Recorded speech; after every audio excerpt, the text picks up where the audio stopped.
it goes back a little ways, and back to the point that when I was working, when I was in high school, I worked with a fellow at the plant. It was a rendering plant, but with my cousin and I would go out there and work on Saturdays and whatever and pick up some bucks for high school. And as a result, there was a fellow working with me, and his name was Hank Schemmer, great guy. And he said, Steve, can you help me with my math? He says, I'm having difficulty. He says, I'm going to school because I'm going under the GI Bill. And this is a repair course for television. He was doing a little side work insofar as trying to survive. And he was just taking care of filling up these machines that you fill up with candy and all that sort of good things. But anyway, he says, can you help me?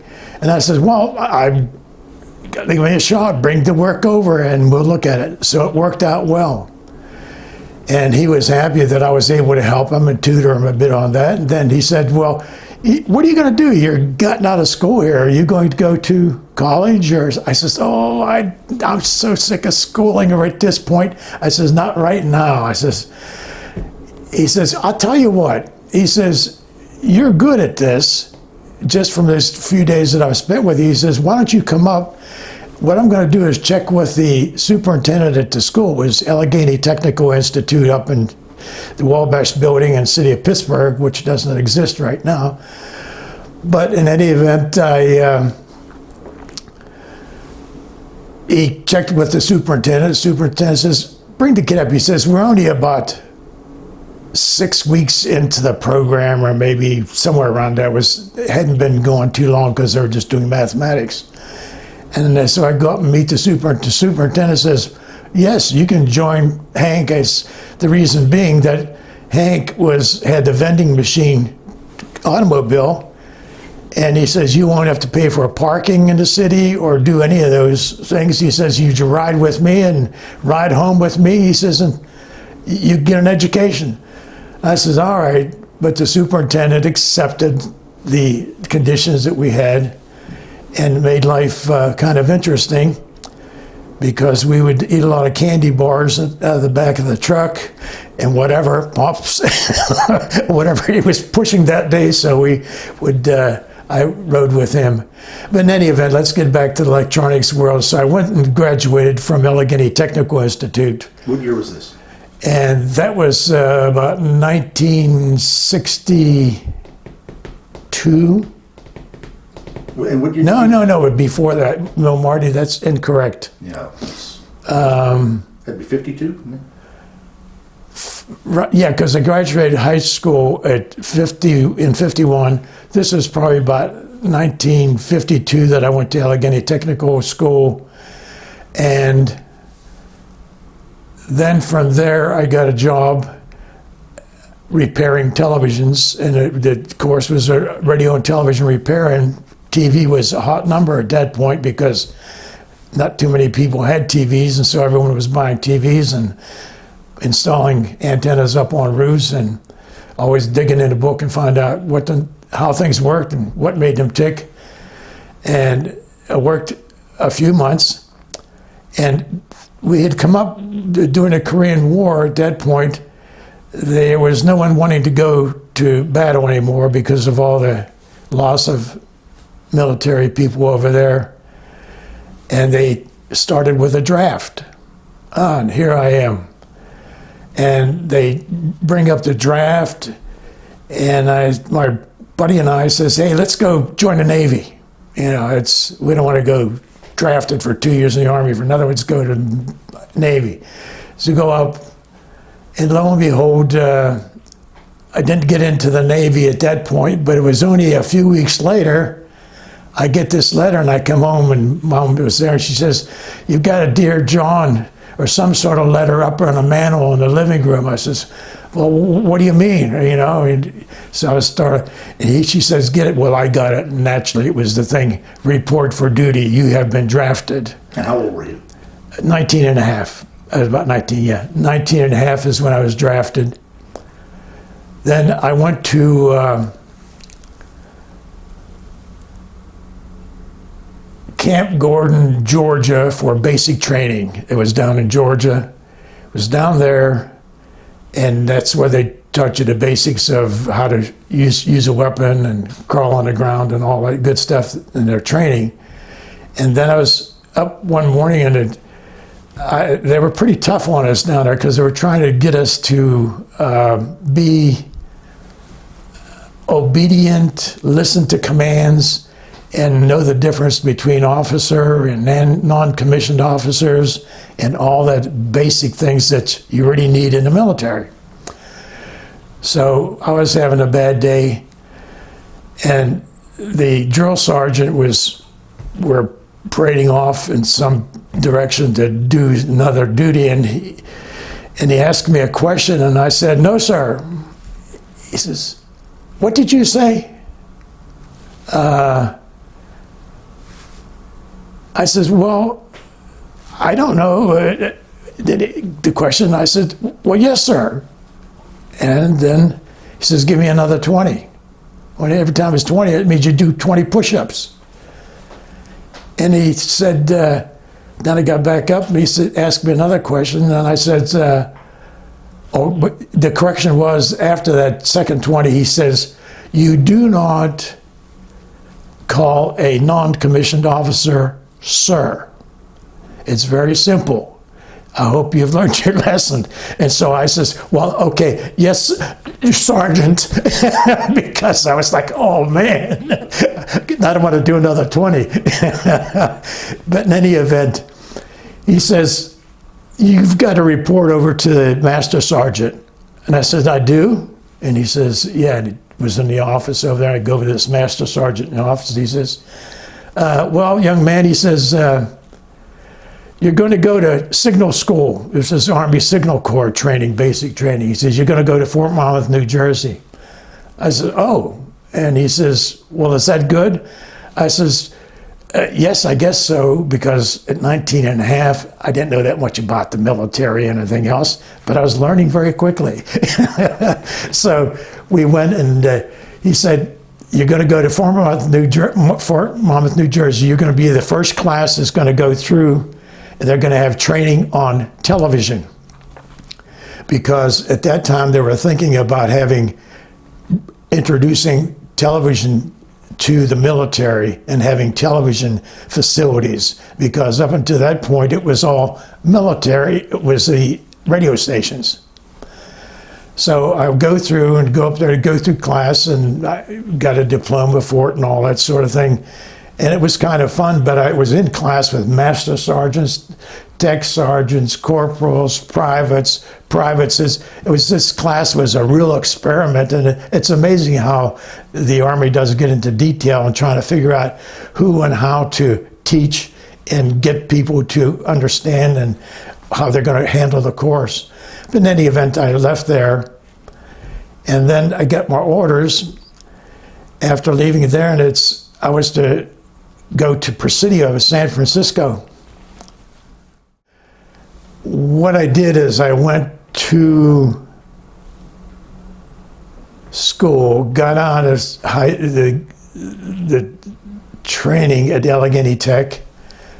Then I went into the military, and I joined the military they inducted it in 1953. Okay. April, I think, was of 1953. Okay. And the tech school? And the tech school was long gone. I mean, I'd already completed the tech school. And what did you study there? And that was radio and television repair, okay. Basically, because the televisions were coming into play, okay, with all the consumption of television. And people back there, we had a lot of trouble with reception of signals. So a lot of people were putting antennas on their roofs. If they saw your smokestacks, your chimneys up there with antennas going in all different directions, and they started getting into rotating antennas and everything else. So when I got out of school, I worked at, that's right, from 52 it was to 53. The state of mind comes a bit after.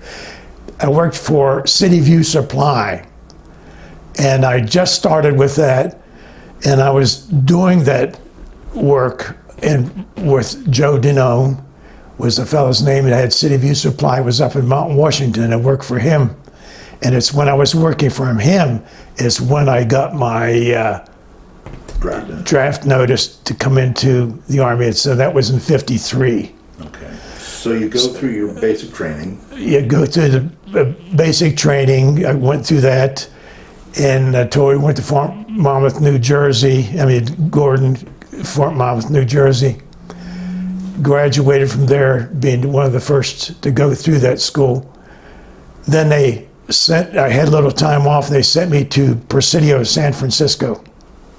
In Presidio, San Francisco, I really had no idea where I was going. And I didn't even know what the Presidio, San Francisco was. I had nothing. Here's your orders. You got a couple of days off. Now report over there. And I did.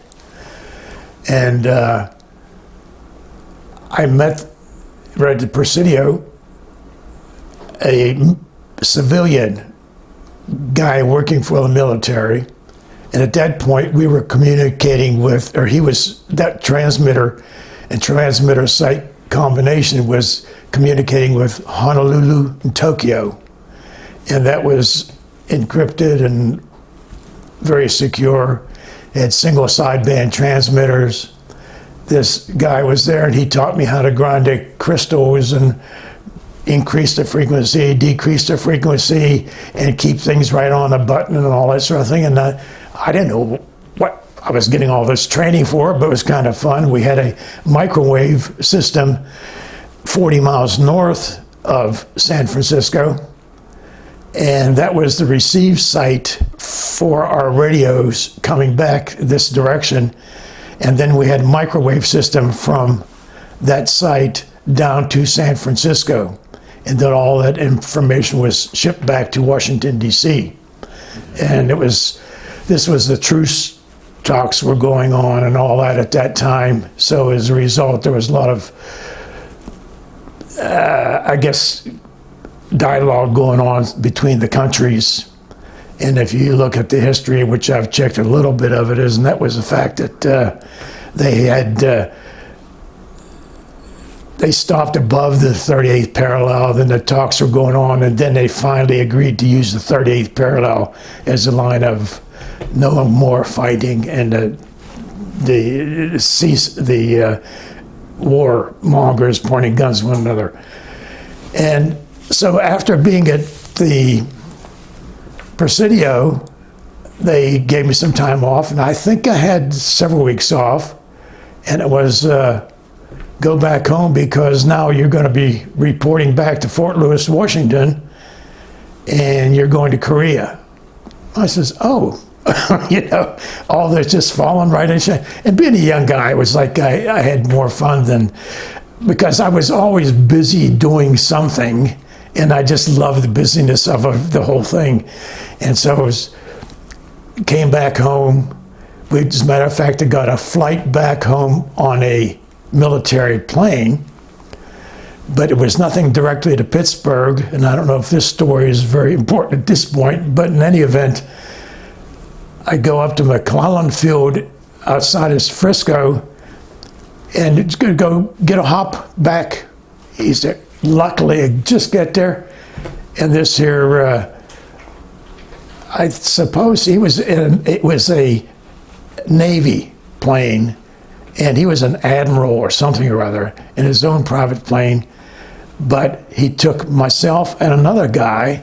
He says, well, I'm not going back to Pennsylvania. He says, but I'm going down to San Antonio, Texas. He says, probably get a better shot of getting a hop out of there. He says, because you can ride with me. So we get in this luxurious airplane. He serves us soup and all that sort of thing. It was like, whoa, man, this is wonderful, This is the taste of the good life in the military. So anyway, I get in San Francisco, down in Texas, San Antonio, Texas. And then we had I had my OD uniform on. The ODs were, I says, good, can we get off base here? Oh, yes. And here I show up in my ODs, which is the winter clothing. Okay. What did OBD stand for, actually? Something. Olive drab or something like that. Oh, okay. Olive drab uniform. Okay. OD uniforms. But they were the winter uniforms. So down in San Antonio, they said, no, you can't go off base. I said, why not? I'm on furlough because I'm going home for a little rest, one thing, then I'm going to Korea. They said, you don't have any khakis. We have already switched just a week ago. We switched from ODs to khakis down here because of the warm weather. You're not allowed off base because they just pick you up in a minute as soon as you get off base, not being dressed in a proper colored uniforms. So anyway, that was fine. But anyway, I finally got a hop after going through a couple of days sitting down there at the air base and get up. There's a flight going up to Westover, Massachusetts. Well, hell, I didn't have any idea where Westover, Massachusetts was and didn't really care about it. But they said, come on, you can fly. And it was a regular cargo plane. They just had canvas seats on the sides of the plane. Sat there and get over to Westover, bail out, and then I wanted to get home because I was pretty ranky at that point because it was the hot in uniform and not taking a shower. So anyway, I get over there and and the guy says, do you want to, he says, go out. He says, right out here is route, whatever it was, running up and down the coast. He says, you can get a hop down toward New York, Philadelphia. So I go out and throw my thumb up, and back then you were allowed to stand out there and throw your thumb up, and you're thumbing your way home. And this here big old car pulls up, shiny, looks new. And I figure, well, and it passed me a little ways, and I figure, oh, well, good, let them go, and I'll still continue thumbing. And the guy here gets out, opens the door, and says, hey, GI, where you going? I says, I'm going to Pittsburgh. He says, come on down there. So I go down, and it was kind of interesting. And he's there and looked at me, and he says, do you know how to drive? I said, oh, yeah, I've got my driver's license. He said, well, it's good. He says, we're going to get on this route, and we get to exit 9 or whatever he told me at that point. He says, that'll be the closest thing you'll be to Philadelphia. He says, and I'm turning off at there. He says, you know how to drive. He says, I'm going in the back seat. I'm going to go to sleep. When we get there, wake me up. Brand new, beautiful Cadillac. Here I am. How lucky can you be? And sure enough, I drove all the way down the pike and woke him up when we got there. Then I finally got a taxi to go a short distance, and I caught another bus and went over and got a bus in Philadelphia back here to Pittsburgh. But that was my exciting time. Then when I get back and I go to Fort Lewis, Washington, on my way to Korea. Well, before you go to Korea, you're back in Pittsburgh. What part of Pittsburgh were you from? I was from Groveton, Pennsylvania. Where's that? Coriopolis, Pennsylvania, right down the river. Groveton was a small little town at the very corner of Robertson Township, which is now, it's been changed, everything has changed, but it's changed now, it's Montour High School. Okay. But that's where I went to school, but we had to go because we were right at the corner of the township and go 6 miles up to the school every day on the bus back and forth. So that's where it worked out that we. Okay, then let's see. Where are we going to go now? Well, you're back in Pittsburgh for a number of days. Yeah, Get ready to go to Korea. Right, and I go down. They have the airplane. Just flew a commercial flight all the way back over to Fort Lewis. And at Fort Lewis, we had to turn in all of our clothing and everything we had, get all brand new issue, because we were going on the troop ship across the North Pacific over to Korea. And I get on the ship, but I noticed in my orders that they changed my MOS number, That's a military number that's issued, and that's what your work or duty is. But they changed mine. All the way across the ocean, Pacific, asking colonels, everybody and anybody I saw, because I volunteered to be on the paper on the ship every day. The ship, we would see, I guess, almost 2 weeks or pretty close to it going over there. You know, you don't fly across the ocean in a troop ship. And anyway, we got over there. No seasickness? No, I was lucky. I didn't have any CC. Yeah, I could take things rolls with the punches. And we get over there, and I bail out, after going over on the ship and trying to get my MOS thing situation, and they changed it, and no one knew what the MOS number was. I says, my God. I says, I'm going to have, and I told the guy that I was working with on the paper, I says, I'm going to have the best damn job over there, or I'm going to be cleaning all the trenches out. I says, I don't know what it's going to be. So anyway, he comes along and he says, we get a Pusan, then we get on a train. Our order's ready to go to Daegu. So we get on a train, and it's kind of a rickety thing, and we go all the way up to Daegu. At Daegu, we're sitting there, and there must have been about 6 of us. And these guys are all on this ship, but I never seen them before because they were, I guess, for some reason or other, they were there. And we get off the train, and here's this covered 3/4 ton truck at that point, and it's like we're equivalent to our pickup truck this day and age. And a guy pulls up, and on the side door is a big microphone. Oh. And I wondered, what in the hell is this? And so the master sergeant gets out, he comes over and gets his roster, calling out the names. There was about 6 of us, all going over to AFKN headquarters. And on that microphone was marked AFKN. What does that say? And it says, I looked at the master sergeant, what is this doing? I says, my MOS has been changed, and I don't know where I'm going. What the heck does AFKN stand for? He says, that's American Forces Korean Network. I says, oh, that's radio station? Is that? He says, that's it. You got it right. He says, that's right. He says, we provide the entertainment for the troops all across the whole southern peninsula there.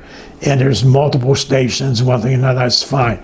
So we went to Daegu headquarters, and they got all those guys, and that's where they had the transmitter there using it. It was on air day and night. And out of that 6, I was selected to go to 8th Army headquarters up in Seoul. I had no idea what the hell that meant because I didn't even know where Seoul was. You know, it was still Korea. So it's still in Korea, you know, yeah, it's fine. Good. So I go up there, and I replace the master sergeant, and they signed me, I'm chief engineer of the radio station. And you're a private? I'm a private. I think they gave me a strip to ship me overseas and made me private first class. There's a difference between a private and private first class. And I became private first class, and that's the stripe that I had, 1 stripe, boom. And I replaced the master sergeant. And it was, that started the great story of radio station Vagabond. And we were on the air 24 hours a day, 7 days a week, round the clock, continuous, running on the power that they had. They had a city power that they called up there. It wasn't a city power. What it was city power, because when the North Koreans went back north, they took everything with them. Telegraph poles, transformers, generators, anything they could take, they loaded up, and when they went north again, they took all the stuff with them. So they had all that, and then the generator, city power we had, was a large generator diesel motor contraption taken out of a ship that was decommissioned or destroyed or something or other, but they were able to salvage it, and that's the reason they brought this big generator over there to the 8th Army headquarters, and it generated power and furnished power for our facility and the radio station that was there. So I just blended right in. I installed a new studio while I was there, and during my stay, which was only less than a year, because I was a drafted person, I only had 2 years and I'm bailing out, because I was drafted and my commitment will have been fulfilled. So And this is what year now? I was there at Korea 54 and 55. And was the war still active? No war. It was just the police, the truce was going on, talks, and it really goes into a long session, and you can look that up, but was kind of complicated with MacArthur getting fired and on and on and on and on, which is interesting, and but that's way back when. And during the station, as a matter of fact, I was going through my pictures for my family, because I lost my dear wife here, Loretta, a couple of years ago. And so I was trying to get things organized, and I got a lot of pictures of Korea. And I took slides and all sorts of things. So I start transferring that to the digital world. Then I got into the digital world, and I got pretty excited about that. But up until this point, I was always so busy with raising a family and doing projects and working day and night and just having fun with the family and everything else. I didn't pay any attention to any of this. And when I started looking at it, it was like refreshing to remember the guys that were there. It's great that you still have this. Yeah, well, yeah, it was just lucky. I was cleaning house, and it's like trying to salvage what I could. But anyway, I put together a little show that goes into listing the guys, and maybe I could go through some of that and tell you about what the various pictures mean. Do it. Let's do it? Okay, good. Well, the first slide here is really Vagabond, and what we had, it was from the INEE carrier. That was one of the publications that I brought back home with me, and it was all yellow and everything else, but I got that. Then we go on to the next picture, and this is really showing AFK and American Forces Korea Network. That's one of the master sergeants. Then this is Vagabond. It's this Corporal Stogner. He was director at the station. Now, is that building that we're looking at, is that the radio station? Yes, that's the radio station. And the thing about the radio station was, up until they just put this in not too long before, shortly before I got there, and it was because most of these things were in trailers, and they were portable because the Air Force bases and the troops are always moving and all that, so everything was running around in a portable fashion. It looks like a small building. Was it a small structure? It's a Quonset hut, actually. Maybe when you get another shot, you'll be able to see. It's nothing but a standard Quonset hut, which they made them for sleeping in and whatever, and then you throw them up 1, 2, 3. It's the military style. Okay. So this is just a picture here. It's Jack Dobbs. He's one of the guys, was the announcer, and he was going to go on air, and he come out to get some fresh air, I guess, and we worked hard at trying to plant flowers and keep the place going. It was great shape. I was going to ask you, you worked at the radio station, but you were always an engineer. You were not an on-air personality? No, I've always been on the other end of the camera, okay. So to speak. Except for right now. I was taking the pictures. Okay. Anyway, this is a picture of me because everybody would bag on, and it was a stationary place. It was 8th Army headquarters, so everybody took a lot of pride in what they did. And this is, once again, this is the Jet Gazette publication. That was 7th August 1954. You can see. Is that a military publication? Or what Yes. is that? Okay. These are all the military. Well, the unique thing about Vagabond was we had personality in the station from Air Force, Army, Marines, whatever. It was all the different forces joined in and they participated because they were relating to all the people out there. And just the name Vagabond, was that like a little in joke, or do you know how it got that name? No, it was established quite a few years prior to that, because Vagabond and Kilroy, back then, I don't know if people remember the name, are you Kilroy? Something to do with Kilroy. And it was one of those things that was tied in, and Vagabond was actually a station that was on wheels and traveled around quite a bit, a year or two. How long, when was Vagabond initiated? It's Nate, probably in 52, 51 maybe. Okay. Yeah, something like that, So I not would World War guess. II, but Korea. No, just in Korea, yeah. Okay. And this is a little part of an article from the Post-Cosmopolitan, which was another paper. Then this is me, a picture of myself, their chief engineer, it's starting to get emergency generator, because this big generator that got out of the ship was no longer, it wasn't reliable, and the voltage that 1 minute would be going up high, it was too low, and all these things sort of affected the transmission because it changes the frequencies and modulation, a transmitter, so it's a constant battle keeping things in tune and according to spec, so to speak. I was going to ask you, was it tough to operate the station, or it sounds like it was a challenge all around? Oh, it was constantly always something going on, breaking, being repaired, or whatever it might be. But in any event, this is a picture of me just cranking up the generator. It started you'd run it on gasoline, then you'd throw a lever, and then it would be switched over to diesel, and it just could run forever, just about. And this is a picture here of the captain. I think he was associated with the 8th Army headquarters or something. He just came up to check around the place, and I have to be out in the back doing something, working a generator, and He looks like he has an attitude. that's maybe what I kind of reflected. I don't know. Although you look like you have an attitude there. That's right. You're taking up my precious time.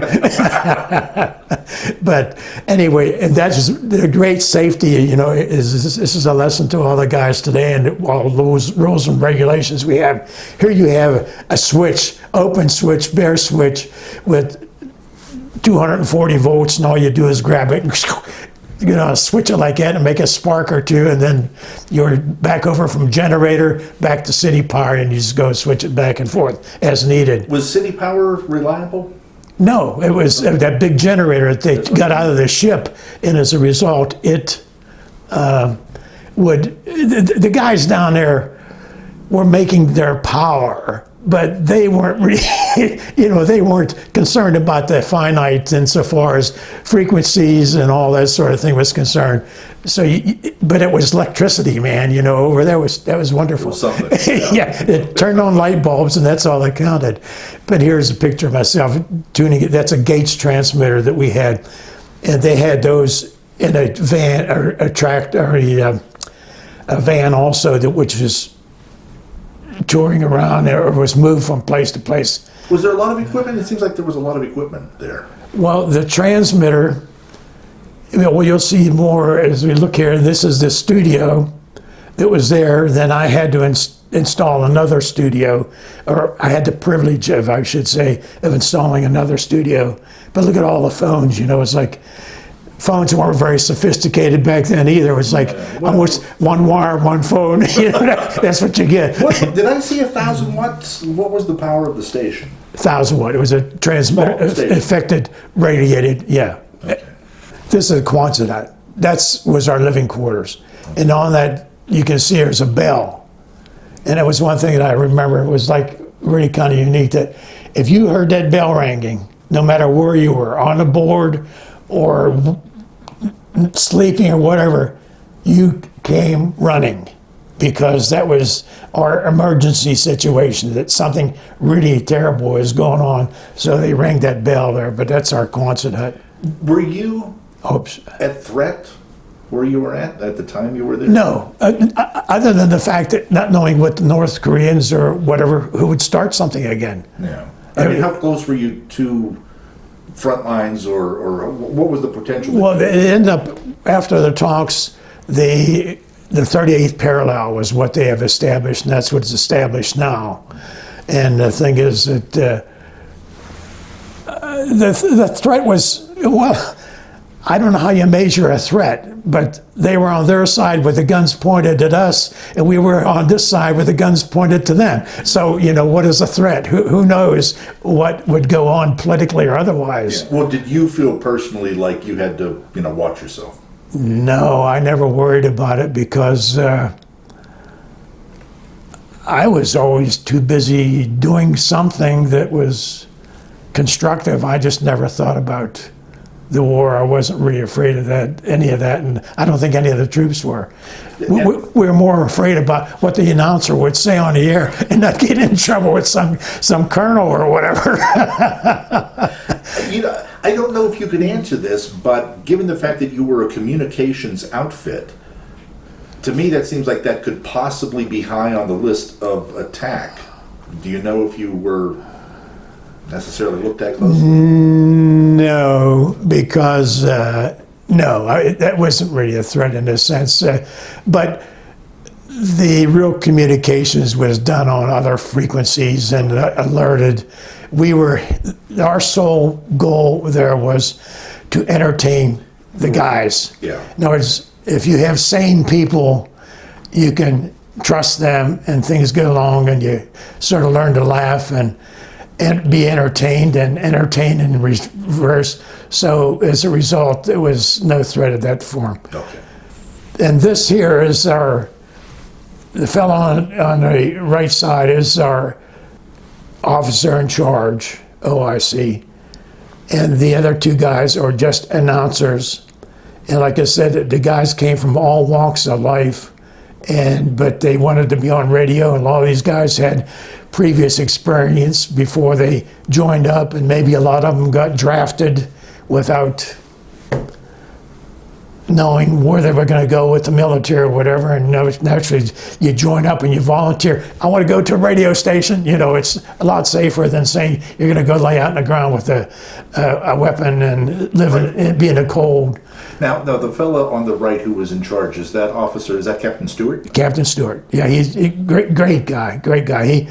He was wholesome in the sense that you did your job. You guys, and we have a meeting. We didn't have meetings over and over. We didn't have that. We had the freedom, liberty to do anything you want. But if you were assigned to do a show, you'd better be there and take care of it. So when it came to having some entertainment or having a beer or something of that nature, you could drink or do anything you want anytime, but you better do your job. Yeah. And he said that loud and clear, and everybody working there took that to heart, and that's the way we lived.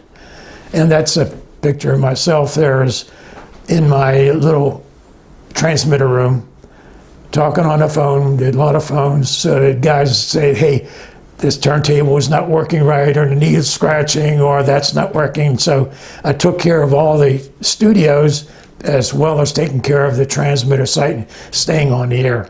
How many years were you a smoker? I started smoking about 16 years old in high school, and it played sports too, but I was lucky. But I quit, and here I'm in my 87th, so as a result, I have been very blessed that I can have enough lungs to keep on going. And here's a picture of the sort of pickup truck of the military, and as a result, I was going to go down probably, that's the reason I'm right there, going down to check the guys down over the hill with that big generator, which was our city power, but they were up and down and around and around. How many guys were in your outfit? In this, it was hard to keep track because was a constant rotation. The announcers there was always somebody new coming in. And I was the stable character for a year as so far as engineering, and got a lot accomplished. And I was very fortunate in that sense. And being a very young man, it just, and this is taking the transmitter logs and keeping times and some parts in the background to keep the place running. Running a station 24/7, we take it for granted this day and age, but it takes a lot of upkeep. I mean, and the technology has been slanted toward making things much more reliable. And we're fortunate. We don't know how lucky we are this day and age. It really is amazing how much we've come along. Did you have a lot of interruptions at night when you were trying to sleep, maybe? Since you. Oh yeah, they'd come and call you, or the power would go out, and boy, we'd only be off the air a minute or two. You run over and grab that generator and hit the start button, throw the switch, and get the running back on the air. And the guys know as soon as they saw the lights come on, go ahead and start talking again, because it lit up the whole building or it was all down. Okay. And this is a picture with a couple of the guys over there I was with, and then the background is that was our rec room. Okay. And you had drinks in there, you had candy or whatever you want, and it was all yours, and you can go and eat, drink, do anything you want, anytime. You're strictly on your own. Sounds like very loose duty, very comfortable duty. That's where Captain Stewart was very good. He made it very clear, do your job. Be a responsible citizen, in a sense, or a responsible military man. And that probably left an impression on my mind all through life, is the fact that you're responsible for you. That's important. And if you can be responsible for you, then you can afford to help and do things for other people. And that picture back there was, that Jack Dobbs. He had to shift, and he read the letters. They had a program with the mothers and sweethearts and all would send in letters. And this is once again just John Beacom and Jack Dobbs against the sun was shining. We kind of would be under the clouds for quite a long period of time over there. And this is our shortwave receivers and tape recorder, so they could record things off the air. And there were the multi-band receivers actually, and record it on tape, and then they could use it on their programs. But you have to keep all those tape recorders and everything operational. And this is my transmitter site, and I had a shortwave transmitter sending out the same broadcast signal. And one of those transmitter was a backup for the larger transmitter, which you see on the far end, which is a 1,000-watt transmitter. So just keep all that up and running was a project. Here, you look at our great speaker system on top of the rack. Somebody got a speaker out of an old something or other and put it in a box, and that was my monitor in the control room. But that was the patch panel, and that's the Gates transmitter there. Were the broadcasts themselves ever recorded? No, I don't think so. I never had any recording of it. It's like so many things we have today that we sort of just take it for granted, and you don't think, gee whiz, somebody should record that because it's so bloody important. This is history. Yeah, this is history. Yeah. But it all goes and it's thrown out. But that's our little hut that we had, and they were opened up, and it was our entertainment room.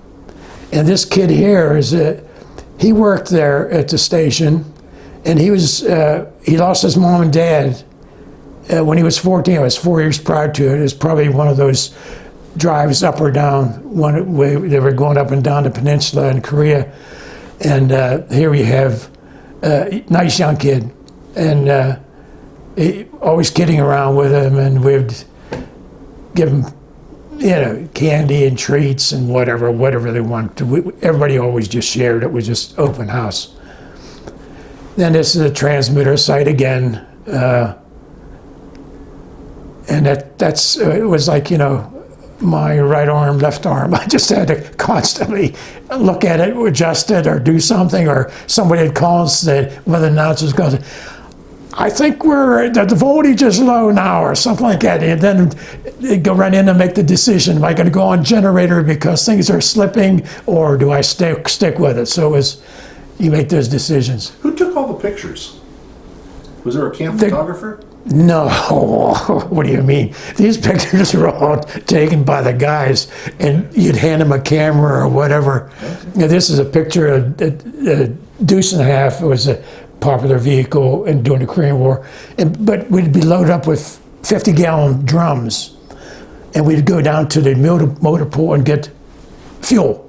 For the generator. So we just roll off these 50-gallon drums, set them outside our shack, and if you were on generator, I was on generator for 2 days once, and that was quite a thing. And you just let those things keep running and just keep bringing another tank and plop in the fuel pickup line, and it was it.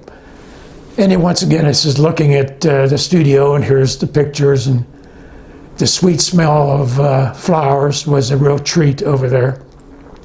We were talking about the smell of Korea in general before. Yeah, because they used human waste, one thing or another, for fertilizers and all that. And it was, and plus the fact that you didn't have toiletry around. It was just strange.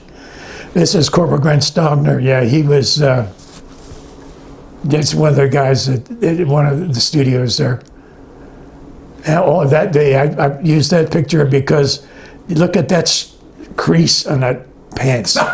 You could cut cheese with that. Oh man, it really sharp. Look at those boots. Oh. So they took my picture with my transmitter, and this was because we were having an inspection, or primary, it was like visitors coming to visit. We'd have tennis people coming in that would go down and be playing tennis with the troops, or entertainers, singers. It's kind of like the Bob Hope world, but it was just a smaller variety of it. Yeah.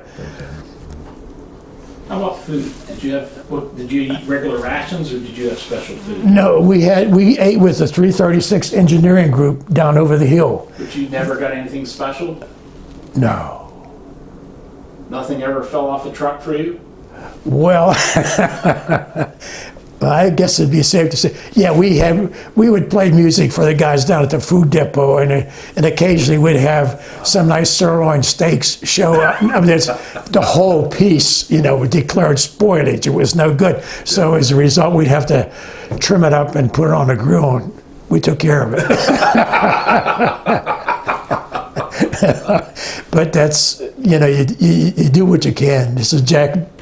And then we used the larger records, as you can see, it's just a standard 12-inch there, and the platters were larger, and and this is once again the shortwave. I don't know why I've taken that.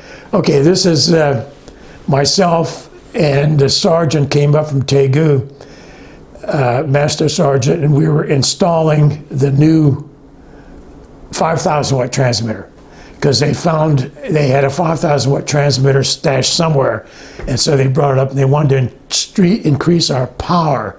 We really had a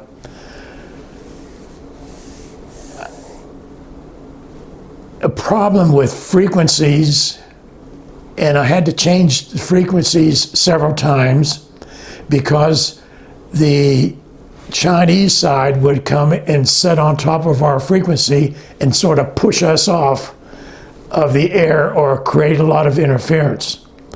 So we'd have to shift around, and then having more power was better too, because we reached out better.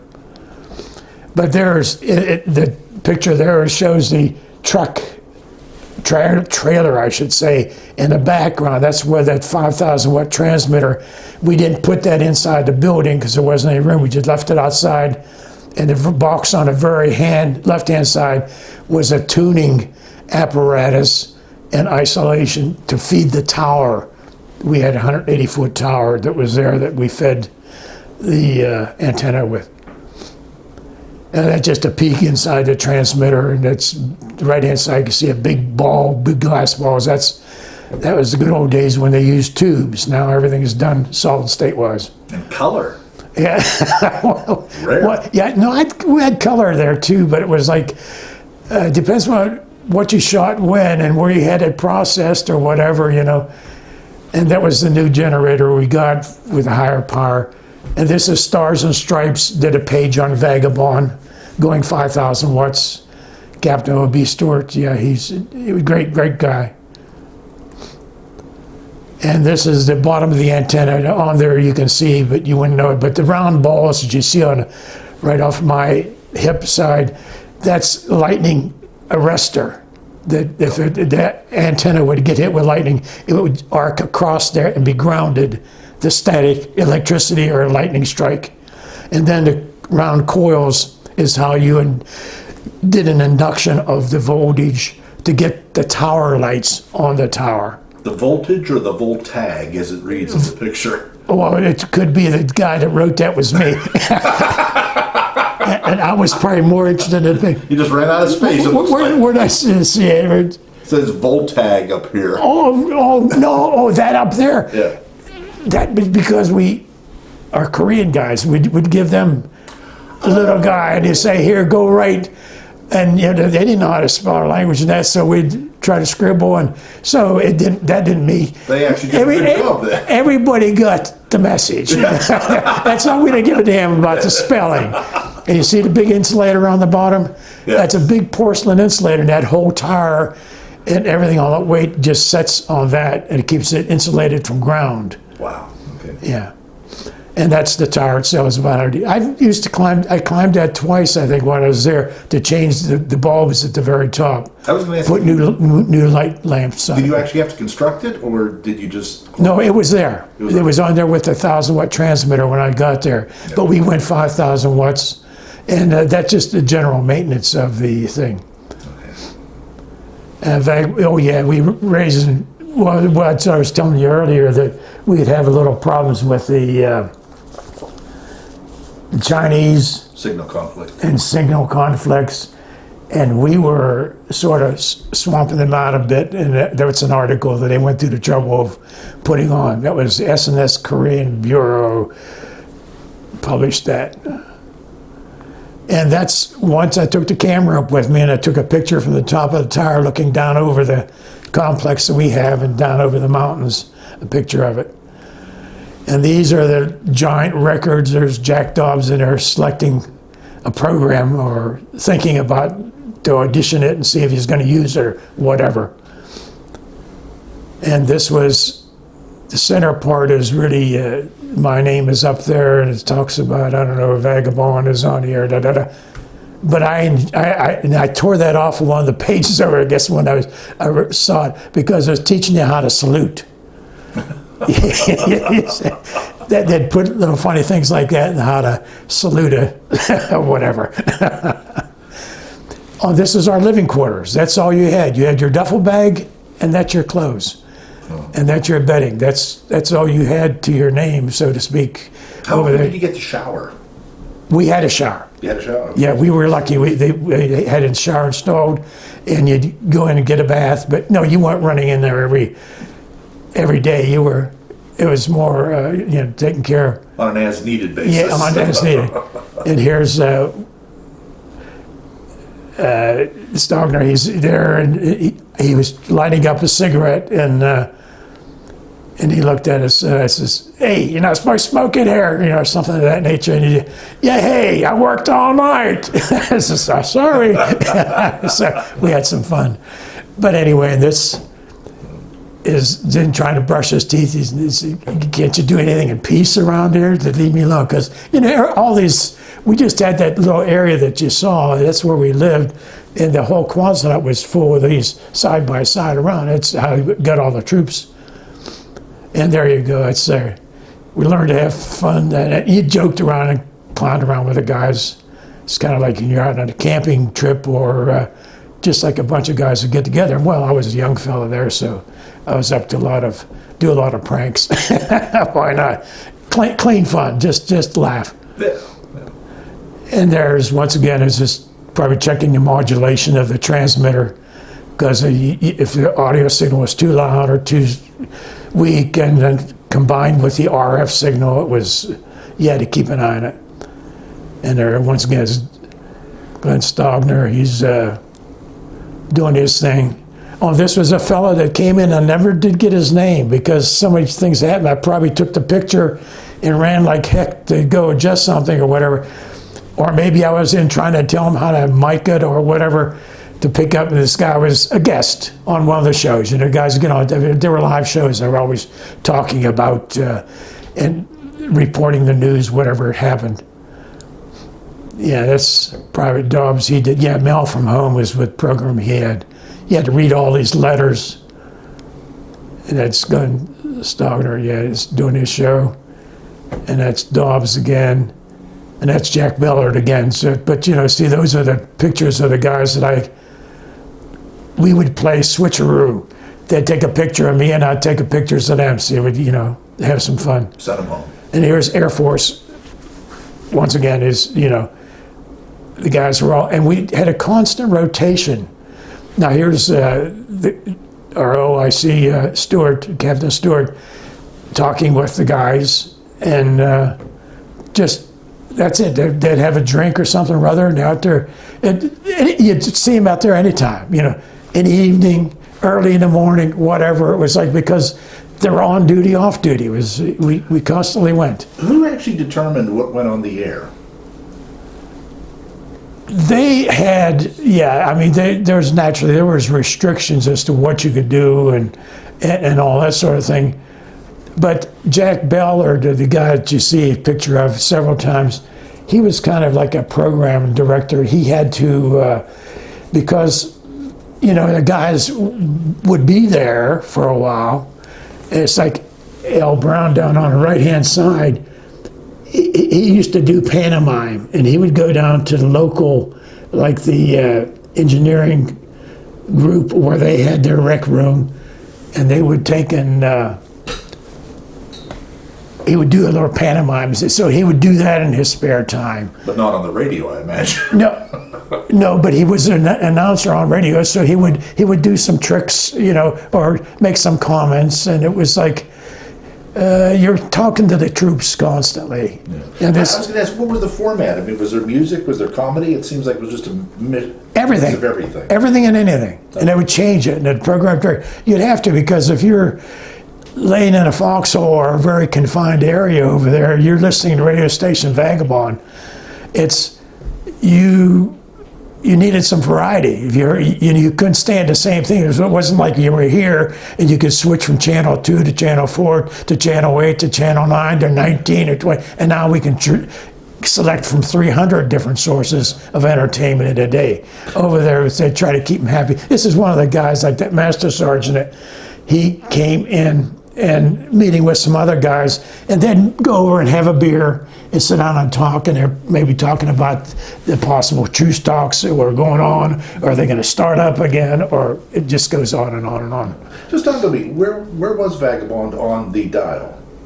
What were their numbers? What was the frequency? Golly, originally it was like down at 530, which is a good low frequency. Then it was up to 1020, I think. Then it went up again, and then I had to redo and retune things and go back to another frequency. That's the reason I said earlier that you had to switch, because you'd start getting, we don't know, and you know, you wondered about the Chinese, and were they really just trying to sabotage what you're doing? On the other hand, they used to like to listen to, it's for what we get, they used to like to listen to the American stations. So, but, you know, maybe the hierarchy in communism would say, hey, you those guys don't listen to that anymore, you'll get ruined. But anyway, that's, you know, it's schematics in the wall here.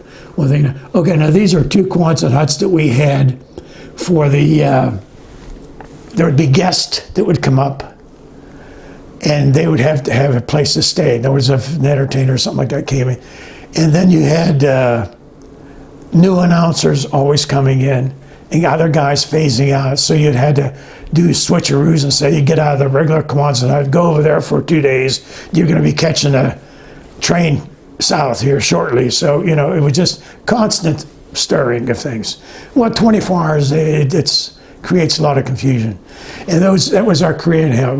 Back there you had a boy, Korean boy would go in and sort of clean up the area and help you out as much as you can. The guy on the right is Puck, and he was my electrician. He at least could, didn't know too much about radio, but to do general wiring and keep the light bulbs going and the plugs for in the studio and stuff like that, he could change all those things. Very nice, nice gentleman. So one other guy, I don't know who's making the snowman, but that's you see that's a Quonset hut. You asked the question earlier, is that a Quonset hut? Yeah, it's a Quonset hut, just modified. You cut out a corner out or whatever and add something to it. Then you have this little building in the background there.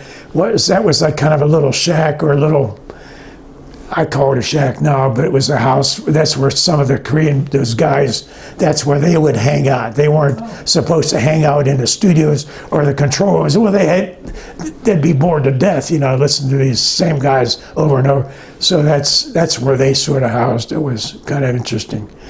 And that's Puck again. We put a fence around the bottom of the antenna after we went higher fire, because you could, 5,000 watt, you'd get a little bit of a shock, or a pretty good shock, as a matter of fact. It'd burn a hole in you if you left hang on long enough. And that's Captain Stewart again, and he'd quite often, we was around, he'd come in and ask what I needed, or if I needed anything, and we'd go from there. Then the guys would always, if something was happening, we had a Jeep, and you always ask permission and ask, maybe it was the Stewart's Jeep that he had up there at that time, and they'd say, no, go ahead, take it, go out and check that out, or because we'd hear of something that was happening down in Seoul. And there's a good example of one of the pictures that I took. It was this place got on fire, and then once it was on fire, there was nothing you could do. If you didn't throw it out with the first bucket of water, it was done. Yes. Because they were made of tin paper, cardboard, tin, anything that they'd salvage. They'd take cans and cut the bottoms out and make them flat, and use that pieces of tin for roofs and all sorts of things, anything to just sort of survive. And that was amazing. We got out there, as Sandy Fawcett said, we got out and looked at, because this building was not destroyed. We never did find out, because we couldn't read Korean, which is above us. It may have been some sort of religious place or something, but somehow or other it was unscathed, and it was not all patched up or cut down and used to heat your house with or anything else. It was some sort of, and I don't really know what it was. And that was my going down the road on a way to catch the train to head on back home. And this is a couple of pictures I took of some of the people actually dug into the hillside and put a little place right into the hillside, because that was safer than the tin shacks and paper shacks that they had, or maybe it was the only place they had to live at the moment. Yes. And there you go. It's like go for running water. I mean, it would just be the drainage water that they would go down and wash their clothes or do whatever they had. Wow. And this was a lady. Now, this picture that was one of my favorite pictures, because we had to wait. They were up on the hillsides picking up all the twigs and that. Nothing set around and that wasn't used. There's no woods like we have and forest we have here. It was like everything was stripped bare or being used, or somebody was fighting over it. And here, this lady, she comes walking across, and then she talks to the person that's behind her, which you can't see. And she said in Korean that, I'm going to America. And my Korean boy is the one who was with me, and he took me up this place to show me where to go to take these pictures. And he's the one that says, because she heard the click of your camera, in which her picture was going to America. Oh. So that's how she was going to America. She had a picture taken, which was, and this is an old timer. Look how he carried all the twigs and everything else. He had the stick, and then he used that to sort of balance himself, I guess, because he wasn't a young folk, as you can see. Friendly with you guys? Oh yeah, yeah. I mean, well, shy. I mean, if you didn't have someone that knew the language, that's the reason I'd always have to take one of my boy, or from the cleaned at our place, or someone, the truck driver or whatever, would take us down and show us, because there was no way of communicating. But they weren't afraid of you, and we weren't afraid of them. No, we were the peace. I mean, they finally, this is right after they were squashed out and squashed back in and squashed out, back and forth up and down the peninsula. And that's the train that I was going to catch and head on home. Then these are a lady, here's letters of accommodation that Captain Stewart gave me, and it was endorsed. Then this is a American Force Great Number. This is an appreciation from George T. Groves, the first lieutenant. He was chief engineer. See, Taegu was sort of like the headquarters for the people of all the radio stations and that. Our station was big, 1,000 watts, and we went up to 5,000 watts, which was a big improvement because the signal reached out further. But all over, they had roving, they called them K16, K12, and these would be just one of those little transmitters you saw in my transmitter room, and they were set up for broadcast frequency, so that they would sometimes get signal from us and redo it. At the same time, they would have a little place set up where they could play records or do something. So it was like a substation that they had them placed here and there, because Korea was very mountainous. You get down in the valleys and you just lost everything. You couldn't hear it. And that's just more endorsements there for from Stewart and Milner. And I always appreciated what they had to say, because they didn't realize that I was just a young guy full of energy and having a lot of fun, but they thought it was pretty miraculous. You made it work. You made it work. Kept it working for him. Yeah, that's good. But that's it. All right then. Did you enjoy your time there? Oh yeah, immensely. Not enough to re-up. What? Not enough to re-up, though. Oh, no. Sometimes I think maybe they would have liked it that I would join their organization and one thing and another. But no, I respected the Army, but boy, by that time, there was a lot of getting a lot of reports, and the killings and all the GIs that really were killed, or Americans that were killed over there in South Korea. It was pretty phenomenal, and it's the reason, General MacArthur was fired, and Truman, and the bickering going back and forth and that. So when you listen to a lot of that, I wasn't ready to go sign up and go back over there, because it still was rough in a sense, but the fact it wasn't as clean as we have it here in our country, but it was, there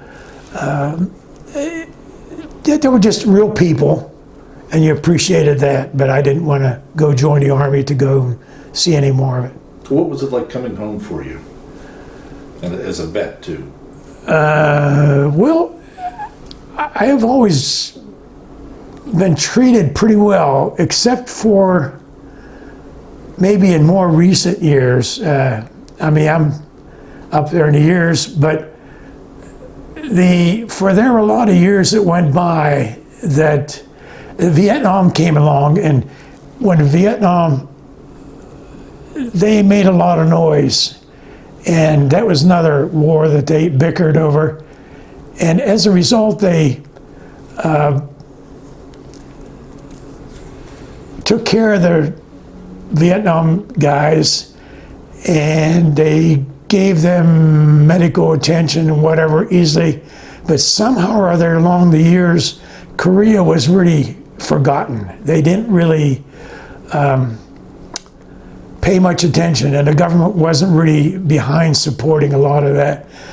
But in more recent years, since President Trump came in and he sort of got after the military and the hospitals and the whole bit, because there was much going on, that it really was a treat to be able to say, hey, if you're a GI, you can take a card and go to Home Depot and get a 10% discount, or to Home Lowe's or whatever it might be. And that is, when that was reinstated, I really felt good about that. Maybe it was even before Trump that they started it, but it was like, at first, I remember when I heard other GIs were getting that consideration, and I just sort of ignored it. I was a draftee, and so what, you know. But then when I really started thinking about it, so I went and it says, well, good. I says, well, I'm a veteran. They say, do you have your GI card? Do you have this? Do you have that? And then finally now they've gotten to the point now that on your license, driver's license, they indicate the fact that you are a veteran. So you just have to show that. But the stores were turning you down and wouldn't give you any break. And when I was first married and having a family and rehabbing my house and needing new this and new that, it was, 10% helps. Absolutely. So anyway, it's sort of been reinvigorated, but that's the reason we have senators, congressmen, and presidents, that we can sort of hassle and try to keep things level playing so far, and the taking care of treating everyone equally.